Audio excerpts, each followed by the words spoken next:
9 divided by 3 gives us 3.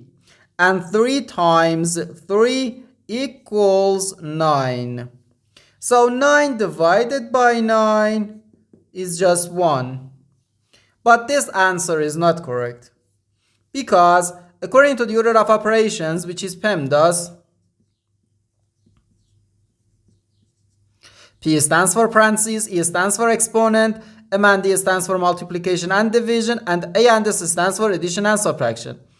First we have to do parentheses, then exponent, then multiplication or division, and finally addition or subtraction. Remember that multiplication and division have equal priority and we have to work from left to right.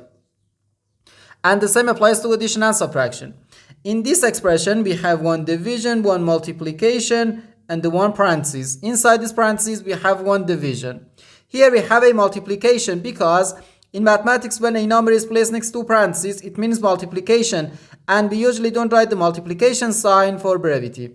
Okay, so according to the PEMDAS, first we have to do this parentheses, then this division, and finally this multiplication. If we do this multiplication before this division, it is wrong.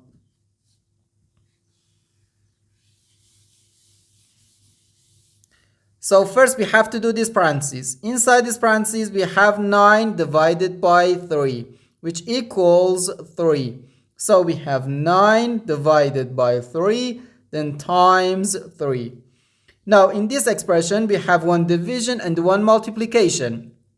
As I said, multiplication and division have equal priority and we have to work from left to right. So here first we have to do this division. 9 divided by 3 gives us 3.